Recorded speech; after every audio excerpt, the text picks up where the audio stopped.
하나님의 말씀 야고보서 5장입니다. 세상에서는 다 부자를 좋아하고 부자들을 격려하고 돈 많이 버는 사람에게 박수를 치고 판사들도 부자들은 무죄 방면해 주는데 성경만 부자를 책망하고 있어요. 오늘 야고보서 5장 부자들을 아주 야단을 치고 있습니다. 우리 부자들을 뭐라고 야단쳤는지 한번 살펴보도록 하겠습니다.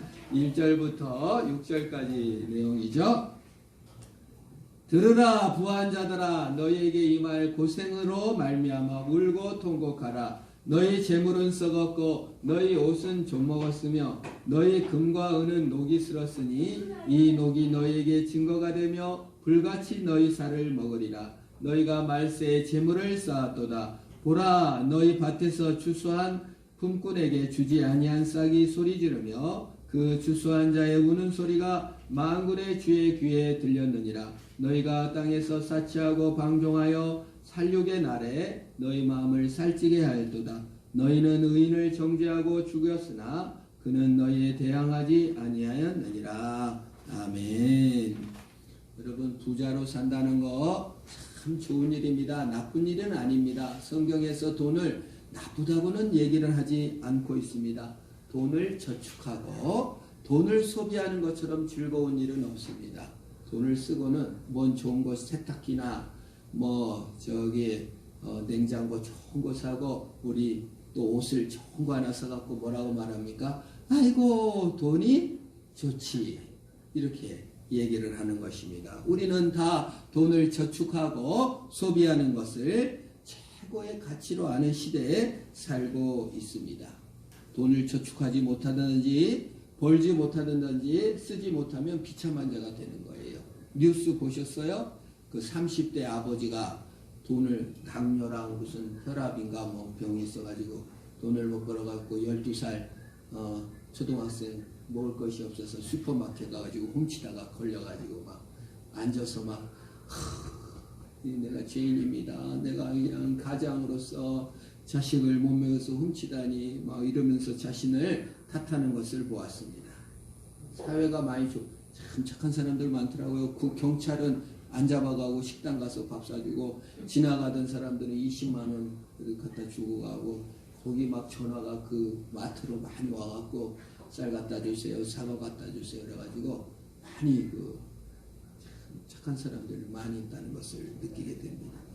돈을 못 벌면 가장으로서 너무 비참하고 저축이 되어 있지 않거나 소비를 하지 않으면 너무 자식과 무력감을 느끼는 시대에 살고 있습니다. 예수를 믿고도 물건을 소비하거나 또 돈이 좋다라고 얘기하는 사람들이 참 많습니다. 성경은 돈 자체를 나쁘다고는 하지 않지만 탐욕, 돈을 사랑함이 일만하게 뿌리다. 탐욕을 많이 경고했습니다. 10계명에서 마지막 계명이 탐내지 말라인데 돈을 사랑하지 말라는 계명이죠. 모든 계명의 동기를 밝히고 있는 것이 10번째, 탐내지 말라. 내 이웃의 아내를 소나 낙이나 뭘 탐내지 말아라. 모든 계명. 살인을 왜 합니까? 탐내갖고. 도적질을 왜 합니까? 탐내갖고. 간음을 왜 합니까? 탐내가지. 거짓말을 왜 합니까? 자기가 나보다 높은 존재가 확인하려고. 계속 탐욕이 모든 계명의 동기가 탐욕입니다. 그러면 탐욕의 동기는 무엇입니까?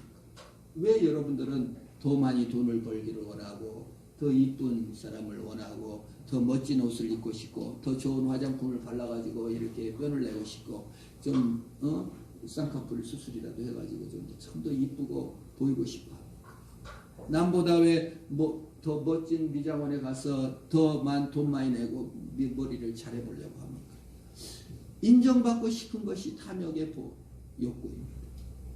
안정감을 누리고 싶은 것이 탐욕의 동기입니다. 인정받고 싶고 안정감을 싣고 싶고 평안함을 누리기 위해서 돈도 원하는 것이고 직장에다가 돈도 버는 것입니다. 이게 참 뭐라고 할 수 없는 것이죠, 사실. 어떤 남편이 돈을 저축하는데 아주 구두쇠 남편을 결혼한 여자분이 계세요. 내가 그냥 얼마나 근데 맨날 집에 가면 여보 오늘 또 옷 샀어? 아 이거 아무거나 입으면 되지. 오늘 또 화장품 샀네? 뭘 처발러? 막 이러면서 부인하고 맨날 싸우는 거야. 아유 구두쇠 노린네. 아유 노린네. 아유 구두쇠.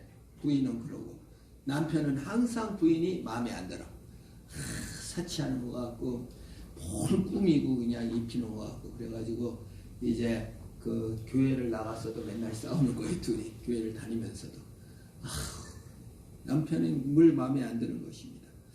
그런데 여러분 어떤 면에서 여러분 화장품, 옷, 그 다음에 쌍꺼풀 수술 그거 왜 돈 쓰는 거예요?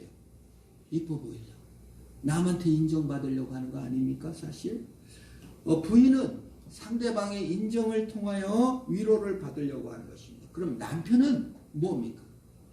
돈을 안 쓰는 것도 사실 돈을 안 쓰고 저축함을 통하여 안정감을 추구하는 것입니다. 그러니까 두 분 다 한 명은 쓰는 것으로서 인정과 평안을 추구하는 것이고 남편은 모아둠으로써 인정과 평안함을 추구하는 거예요. 동기는 똑같다 그 말이에요. 만약에 정죄의 동기, 남편이 그냥 부인은 낭비라고 비난하고 있지만 사실은 본인도 탐욕이라는 저축을 위한 탐욕을 하는 것에 빠져 있을 수 있는 것이고 부인도 씀을 통하여 남이 알아줌을 통하여 자신을 그 동기를 탐욕이 동기일 수가 있다는 것입니다. 사실 그래서 둘 다 돈을 사랑하고 탐욕을 갖고 있다는 것입니다. 저축함으로 안정감을 느끼려는 남편이나 소비하고 꾸미는 놈으로서 인정받으려는 욕구는 다 똑같다는 겁니다. 사실. 그래서 여러분 우리 한국말에 돈에 뭐가 낀다고 그죠? 돈에 마가 낀다. 마가 뭐예요? 귀신이 낀다는 거예요. 귀신이 낀다는 건 뭐예요? 돈 때문에 죽는다 그 말입니다. 나 부인 이름으로 보험을 들여놓고 독가스를 넣어놓고 죽여놓고는 보험금을 받는 사람 뉴스에 맨날 나옵니다. 최근에 이번 주에 제가 뉴스를 보고 놀랐는데 아들 이름으로 보험을 들여놓고 아들을 죽였더라. 이게 돈에 뭐가 낀 거예요? 마가 낀 거예요. 여러분 돈에 마가 낀 것이 아니고 돈을 사랑하는 마음과 영혼이 사로잡힌 것입니다. 그래서 여러분 돈에다가 무엇을 둔다? 돈은 생명이 아닙니다. 물질은 생명이 아닙니다. 그런데 돈에 마가 낀다는 것은 우리 사람의 마음이 돈을 생명처럼 사랑하고 생명하고 같은 가치를 둔다는 뜻이에요. 생명과 같은 가치를 두는 정도가 아니라 생명보다 높은 가치를 두고 돈을 섬기더라. 그걸 우상숭배라고 합니다. 돈을 섬기게 된 계기는 인정감과 평안함을 얻고자 위해서였습니다.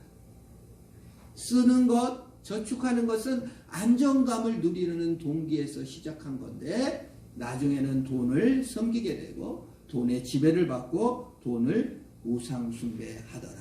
그래서 황폐해지는 것입니다. 돈에게 생명을 두면 황폐해지고 마음이 메말라지고 매일 비교하게 되고 매일 비참하게 되는 것입니다. 미국인들이 단 1%만 자기가 돈 좀 있다고 생각한다는 거예요. 그렇게 잘 먹고 그렇게 많이 쓰고 막 살이 이렇게 쪄서 그냥 너무 잘 먹고 잘 사는데도 그런다는 거예요. 한국 사람은 0. 몇 %밖에 잘 산다고 생각 안 하는데 자기는 다 못 산다. 돈에 생명을 두고 있고 돈을 숭배하는 우리 한국인이 심한 것입니다. 그걸 우상 숭배라고 하는 것입니다. 그걸 황량합니다. 그래서 사도 야고보는 오늘 성경에 부한 자들아 너희에게 임할 고생을 인하여 통곡하라 그 말이에요. 돈에 생명을 두고 탐욕을 우상화하며 그냥 더 많이 가진 것이 더 많이 먹는 것이 더 멋지게 입는 것이 더 화려하게 꾸미는 것이 인정받고 남한테 존경받는 것이다 생각하며 마음을 탐욕에 두면 결국 무너지고 만다고 말하는 것입니다. 성경에 돈을 생명처럼 아꼈던 인물 삭개오가 나옵니다. 삭개오는 세리장이었습니다. 키가 작았습니다. 키가 작은 사람들은 보통 더 남보다 점잖게 행동하려고 합니다. 컴플렉스 때문에 항상 무시받지 않으려고 애를 씁니다. 그 신앙과는 또 다른 아픔이 있습니다. 뭐 키가 큰 사람도 마찬가지고 다 똑같죠. 그러나 저 같은 경우는 또 피부가 까만 것이 컴플렉스 가지고 누가 피부에 대해서 하면은 옛날엔 좀 슬펐어요. 그런데 지금은 다 그리스도 안에 자유하고 있습니다만. 그래서 이 세리장은 돈에 대한 집착을 낳았는지 모릅니다. 내가 무시받지 않으려면 돈이 있어야 돼. 근데 아버지도 가난하고 어머니도 가난해. 돈을 벌 길이 없는 거예요. 식민지 사회에서. 그래서 돈을 벌 길이 뭐냐 했더니 세리가 되면은 돈을 버는 거예요. 로마 지배받고 있는 민족의 돈을 뜯어다가 로마에게 바치는. 지금 검사들이 돈을 벌기 위해서 어떻게 합니까? 금융 사기치고 주식 사기친 사람들 다 무죄로 풀어주고 거기서 변호사한테 돈 수백억 받아가지고 검사가 3번만 봐주면 전부 다 재벌이 된다는 거예요. 떼돈을 버는 거죠. 그 수많은 개미 투자자들을 울리는 일을 하고 있습니다. 그 검사를 우리가 볼 때 아이고 훌륭한 검사님이라고 봅니까? 아주 나쁜 놈이라고 합니까? 나쁜 놈이라고. 로마 시대의 삭개오가 아주 나쁜 놈입니다. 민족을 등쳐서 돈 버는 놈이니까 그런 것입니다. 많은 사람들이 지금도 돈을 벌기 위해서 여러분 서울 노량진에 가면은 고시, 공무원 시험, 그 다음에 변호사, 검사, 판사 되려고 9수, 10수, 13수 공부하는 사람들이 있어요, 없어요? 많습니다. 하나한 데서 그들이 오직 바라는 건 뭐예요? 열심히 나중에 지금은 고생하지만 나중에 내가 떵떵거리고 다 지배 먹고 살이라. 이 지금 검찰총장도 구수를 했다고 합니다.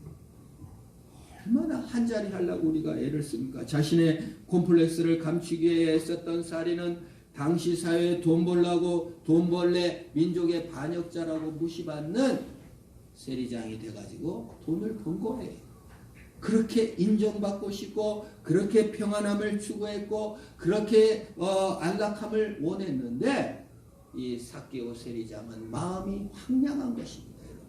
돈을 섬기는 자는 결과는 마음의 황량함이요 마음의 쓸쓸함입니다. 도저히 어떻게 할 수가 없는 것입니다. 그래서 이 세리 삭개오는 예수님이 오신다는 소식을 듣고 예수님을 만나러 왔어요. 근데 키가 작아요. 근데 키가 작으면 앞으로 나가면 되잖아요. 사진 찍을 때도 앞으로 나가면 되는데 평소에 사람들이 손가락질 하잖아요. 저 나쁜 놈, 저 매국 놈. 근데 앞으로 갈 수가 없는 거예요. 그래서 어디로 올라갔다 그래요? 성경에는 뽕나무로 올라갔어. 여러분 어린이들이 나무에 올라가는 것이지 채통 있는 더군다나 늘 키 작은 것이 컴플렉스여가지고 체면을 중시하는 동양 문화에서 그냥 그러나 자신의 체통 무시하고 시선을 무시하고 뽕나무 위로 올라가서 예수님을 구경하는 것입니다. 자기에게 있는 황량함을 아무 친구도 없는 황량함을 어떻게 헤아릴 수가 없어요. 수근수근거리고 욕하는 사람들을 알았기 때문에 나갈 수도 없고 근데 예수님께서 뽕나무 밑을 지나가면서 삭개오야 내려오너라 내가 오늘 너의 집에 유의하야겠다라고 말씀하신 것입니다. 수많은 사람들이 있었지만 오 삭개오 너 바로 너야 너랑 함께 살 거야 너의 집에 머물 거야.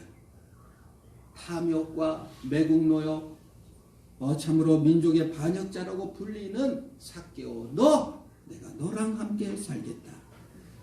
우상의 탐심에 모든 마음을 뺏겨 우상 숭배하던 삭개오 민족의 왕따였던 삭개오는 예수님과 함께 자기 집을 예수님에 모셔드립니다. 그게 예수님이에요. 너 바로 너야 내가 너랑 함께 살고 싶어.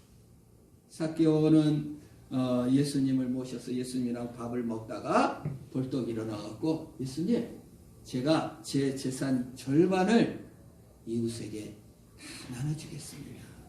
원래 구약의 성경은 재산의 10분의 1, 11조를 드리라고 했는데 4배나 50%면은 안 해도 되는 4배를 이웃에게 나눠주겠습니다. 그리고 내가 속여 빼앗은 일이나 토색한 물건은 4배로 갚겠습니다. 그래서 사실은 이웃에게 나눠준 것도 4배로 한 것이고 빼앗은 것도 4배로 했습니다. 그러자 예수님께서 말합니다. 오늘 구원이 이 집에 이르렀으니 이 사람도 아브라함의 자손입니다라고 얘기합니다. 삭개오는 예수님을 만나고 자신의 안정감, 자신의 성취, 자신의 평안이 돈에 있지 아니하고 참 생명이신 예수님께 있다는 것을 깨닫고 우상을 빼버린 것입니다. 그가 그 이후에 세리장을 버리지는 않았어요. 세리를 그만둔 건 아닙니다. 이후로 직업은 어떤 거예요? 그리스도의 복음을 전파하는 소명으로서 삶을 산 것입니다. 옛날까지는 돈이 우상이었습니다. 돈이 나를 증명하는 것이었습니다. 그러나 예수 그리스도를 믿고 나서는 이제 더 이상 돈의 나를 지배하지 않고 돈을 나눠주는 것으로 그리스도의 사랑의 소명을 지키는 자로 살게 된 것입니다. 그게 부자의 복입니다. 성경에 유일하게 부자들을 다 야단치고 있는데 구원받은 부자가 삭개오로 등장해요. 얼마나 감격스러운지 몰라요. 다른 부자도 있습니다. 어느 날 예수님께 당당히 찾아온 부자가 있었습니다. 그는 세리가 아니었습니다. 부자였습니다. 왕족과 지방 유지 정도 되었지 않았을까 생각합니다. 어렸을 때부터 착하게 살았습니다. 자신의 10분의 1을 하나님과 이웃을 위해 쓰는 자였습니다. 그리고 예수님께 질문을 합니다. 어떻게 해야 영생을 얻습니까? 삭개오와는 너무 틀리죠. 삭개오는 감히 하나님께 나가지도 못하고 멀찌감치 수치스럽게 쳐다봤지만 그때 예수님께서 그 부자에게 말을 합니다. 간음하지 말아라, 도둑질 말아라, 살인하지 말아라, 거짓말하지 마라, 탐내지 말라고 하였느니라. 그때 부자가 뭐랍니까? 어렸을 때부터 이런 것들은 다 지켰습니다. 그러자 예수님께서 그 부자의 탐욕을 지적합니다. 그러면 네 재산을 다 팔아서 이웃에게 나눠주고 나를 따라오너라. 그랬더니 부자가 심히 근심하고 예수님을 떠났다고 했습니다. 그 예수님은 탐심의 문제를 지적하는 것입니다. 그 탐욕 한 가지 부족한 것, 그 돈으로 살고 있었던 그것에 부자는 무너지고 말았습니다. 자신의 안정감과 성취를 돈에 두고 있었기 때문에 돈이 없어지면 모든 것이 없어지는 것입니다. 그래서 근심하고 가버린 것입니다. 예수님께서는 여기에 대해서 부자가 천국에 가는 것은 얼마나 어렵든지 낙타가 바늘귀로 들어가는 것보다 더 힘들다라고 했습니다. 자신의 성취로 돈에 두는 마음, 탐욕을 가지고는 천국에 갈 수 없습니다. 탐욕을 가지고는 천국에 갈 수 없습니다. 왜? 그 탐욕의 목표는 우상이고 돈이 생명을 둔 자는 결코 천국에 갈 수 없기 때문에 그런 것입니다.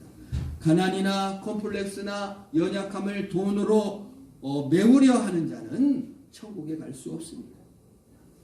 저축함으로 소비함으로 만족을 누리는 자는 천국에 갈 수 없습니다. 예수님은 물질에 대해서 이렇게 말씀했어요. 한 사람이 두 주인을 섬길 수 없다고 했어요. 그것이 무슨 아세라상이나 목상이라고 하지 않고 돈에 대해서 예수님께서 두 주인이라고 했어요. 그러니까 만약에 내가 돈을 섬기고 있다면 그건 하나님을 안 섬기는 것이에요. 돈에 대한 탐욕이 있다면 나는 하나님을 섬기는 것이거나 돈을 섬기는 것이지 내가 돈도 섬기고 하나님도 섬기고 두 가지 다 할 수는 없다는 거예요. 교회를 다니지만 만일 돈 문제가 닥쳤을 때에 내가 돈이 없어졌을 때 안정감과 평안함과 성취 모든 것을 잃은 절망의 나락에 빠졌다면 나는 사실은 하나님을 섬긴 게 아니라 돈을 섬긴 것입니다. 돈에 생명을 둔 것입니다. 내 마음에 막아낀 것입니다. 직장을 잃었을 때 완전히 그냥 다 모든 것이 무너진 것처럼 느껴진다면 여러분 내가 돈을 섬겼나 하나님을 섬겼나 돌아봐야 됩니다. 한 번은 부자가 예수님께, 부자 얘기가 많이 나옵니다. 예수님께 찾아왔어요. 예수님, 이 형제 재산 상속을 내가 받아야 되는데 내 권리를 안 줍니다. 형제들이. 내 상속 문제 좀 처리해 주세요. 라고 예수님께 질문합니다. 예수님이 공정한 재판관이요, 내 재산을 확보해 주셔야 되지 않겠습니까? 하나님이니까. 그런데 예수님은 기대와 다른 대답을 하셨습니다. 그 부자에게 뭐라고 했습니까? 예수님이 삼가 모든 탐심을 물리치라. 사람의 생명이 소유에 넉넉한 데 있지 아니하니라. 예수님, 저 형이 내 재산을 다 가로챘습니다. 그거 내가 지금 1,000억을 다 갈아치려고 합니다. 내가 한 10억은 받아야 되지 않겠습니까? 라고 예수님께 갔는데 예수님은 그 10억 찾아줄게. 이렇게 하지 않고 탐심을 물리쳐라. 사람의 생명이 소유에 넉넉한 데 있지 않다. 부자는 자신의 탐심을 성취시켜주거나 정당성을 제공해주는 자로 예수님을 끌어들여 통제하려고 했을 것입니다. 그런 돈은 더 많은 통제권을 줍니다. 그런데 예수님은 탐심을 물리치라고 하면서 그 부자에게 이 얘기를 해줘요. 어느 부자가 소출이 많아져가지고 아주 그냥 쌀도 많이 거두고 보리도 많이 거두고 돈도 많이 생겼습니다. 그러다 부자가 생각하기에 금고를 넓혀, 돈이 많아지니까. 그리고 창고를 넓혀, 쌀을 더 넣어놓으려고 막 금고도 넓혀놓고 창고도 넓혀놓고 은행 계좌도 뚫어놓고 주식도 열어놓고 돈을 그냥 저축하고 막 난리가 났습니다. 얼마나 돈을 많이 벌었든지. 그리고 하는 말이 내 영혼에 말하기를 영혼아 열의 물건을 많이 쌓아두었으니 평안하고 쉬고 먹고 마시고 즐거워하자. 누가복음 12장 18절 19절. 영혼 평안을 위해 돈도 저축했습니다. 주식도 넣어놨습니다. 그냥 예금주도 늘어났습니다. 소비도 많이 합니다.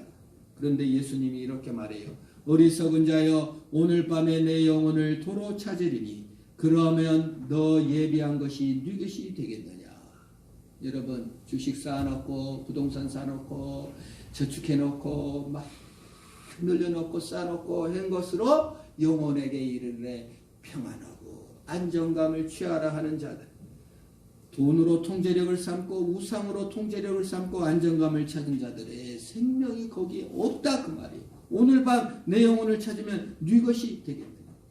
여러분 그런데요, 탐심을 가진 자들은 결단코 스스로 탐심이 있다고 생각하는 사람은 없습니다.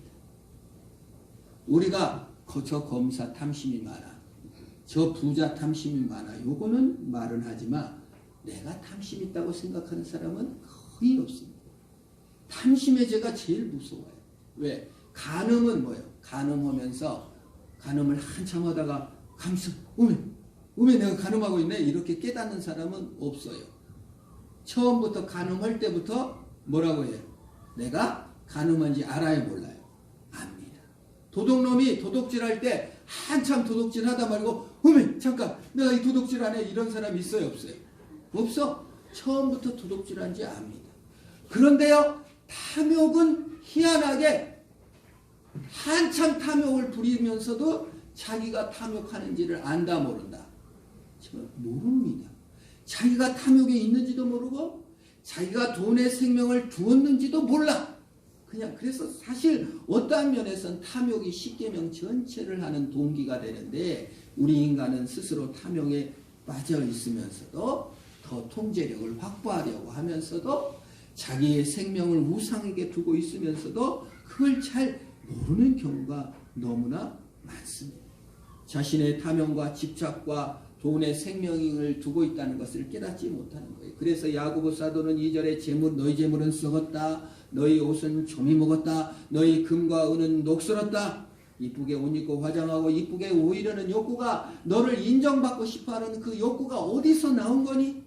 너의 인정과 안정을 하나님께 왜 두지 못하고 있느냐? 너의 본능이 생명을 지키려는 것이면 예수 그리스도께 나와야 된다고 말합니다. 야고보 사도는 3절에 불같이 너희 살을 먹어버린다. 재물 탐심이 불같이 내 살을 잡혀 뭐가 안정도 행복도 느끼지 못하고 끝없는 비교만 있기 때문에 그런 것입니다. 이제 여러분 이제 망년에도 오시고 동창회도 갔다 오실 것입니다. 그러나 망년에나 동창회 갔다 와갖고 만족한 사람은 하나도 없습니다. 저놈은 나보다 왜 더 잘 살까?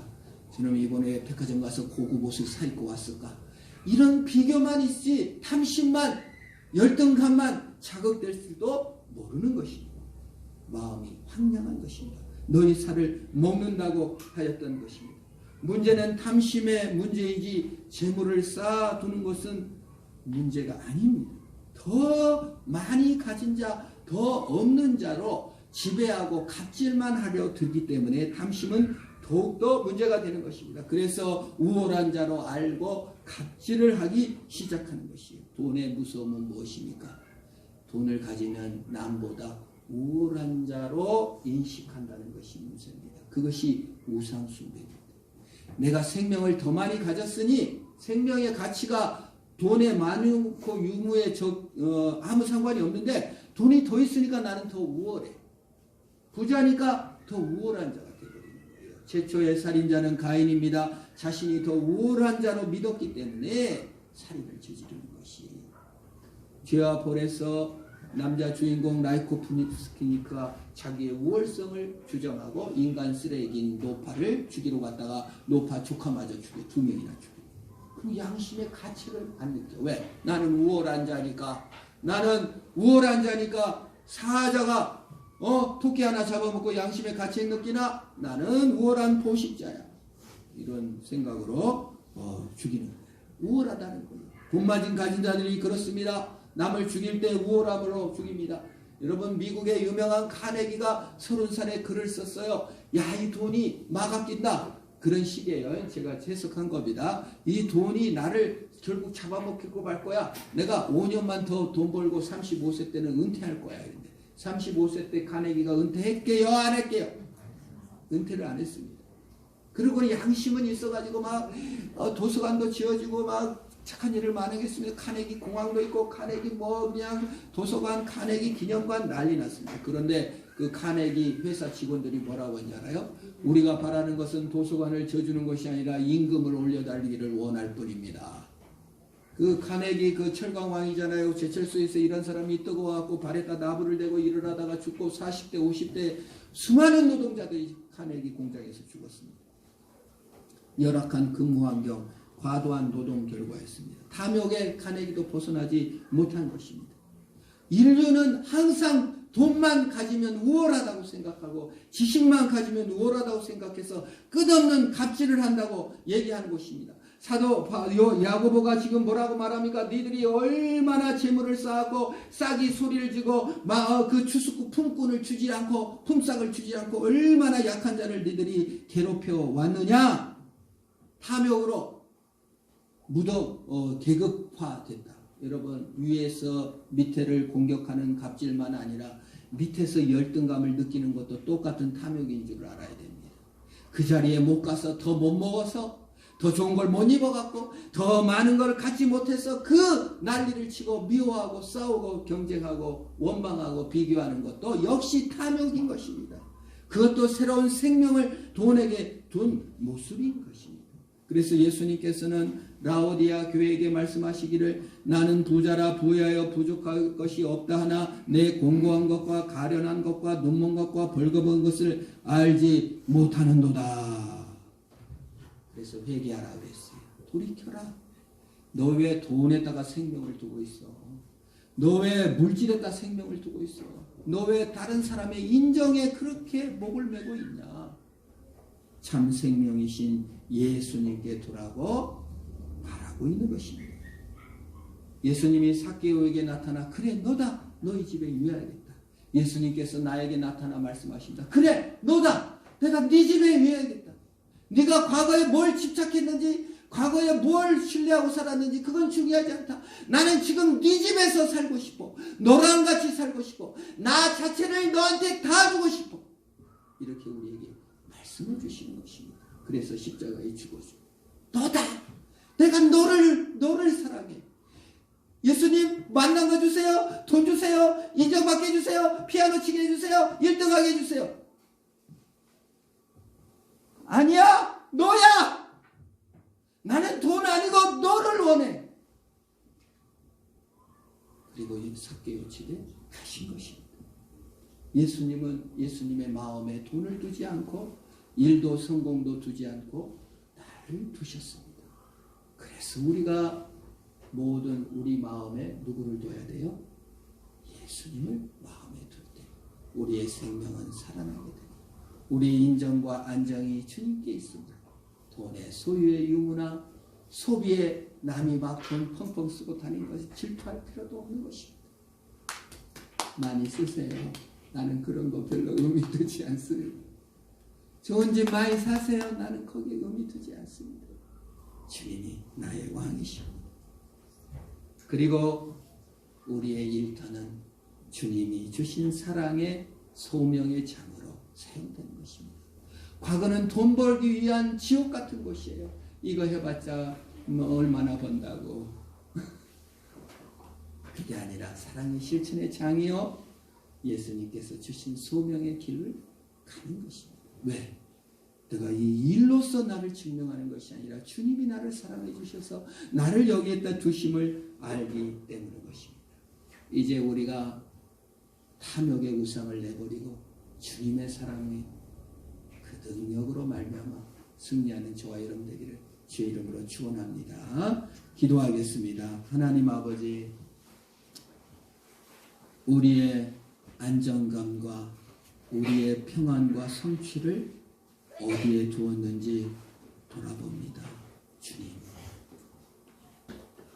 돈과 사람이 인정해 두었던 모든 성취를 내려놓고 우리의 믿음을 대상이시여 우리를 사랑해 주신 예수님께 우리의 인정과 안정을 드리오니 주님의 능력으로 우리를 새롭게 하여 주시고 그 사랑의 능력으로 승리하는 우리가 되게 하옵소서. 예수님의 이름으로 기도합니다.